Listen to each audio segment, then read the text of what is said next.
ہمارے یہاں زیادہ یہ چیز پائی جاتی ہے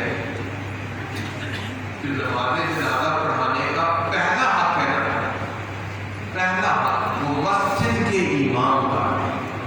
آپ نے بھی امام بنائی، اگر اولاد نہیں پڑھا سکتی تو پہلا حق مسجد کے امام کا۔ ہم فرق نماز امام کے پیچھے پڑھتے ہیں، نماز جنازہ پڑھانے کے لیے پیر صاحب آئیں گے، کیسے آئے؟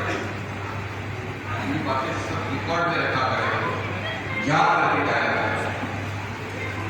ایک تو والد اور والدہ کا یہ تعلق باقی رہتا ہے کہ اس کے لیے نماز جنازہ پڑھیں۔ دوسرا والاستغفار والدعا، ان کے لیے بخشش کی دعا کی جائے۔ اور حدیث میں یہ ذکر نہیں ہے کہ آپ نے تیسرے دن دعا کرنی ہے، یا 10ویں دن کرنی ہے، یا 40 دن کرنی ہے، یا سال کے بعد کرنی ہے، اور کوشش کرنی چاہیے کہ خود دعا کیا جائے۔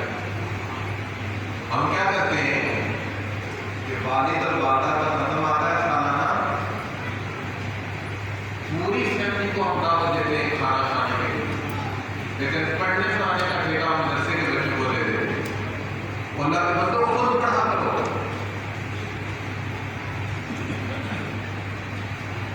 یہ کتنا بڑا تحفہ تماشا ہے کہ جائیداد کا حصہ اولاد دیتی ہے اور قبر پر بخشوانے کے لیے ہم مدرسے کے بچوں کو دے آتے ہیں۔ کیا یہی طرح سے ہمارے پاس نہیں ہوتا؟ کبھی آپ نے غور کیا؟ میں دینی مدارس کے طلباء کی ڈگنیٹی کی ہمیشہ بات کرتا ہوں۔ یہ بات کرتا ہے نا، اٹھا پھر کوئی رومی عجم کے دالا خانوں سے، وہی آپ کو گلے گینا وہی تبریز ہے ساتھی۔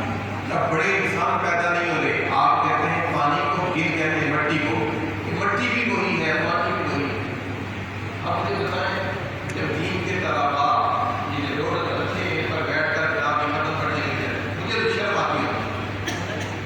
وقار، اسلام نے ہر جگہ وقار کی بات کی۔ کوشش کیا کریں، یہ کسی پر تنقید نہیں کر رہا، یہ تربیت ہے کہ والد اور والدہ کے لیے ہر لحظہ دعا کرنی چاہیے، ہر آن دعا کرنی چاہیے، اور کوشش کرنی چاہیے کہ وہ خود دعا کی جائے۔ میرے والد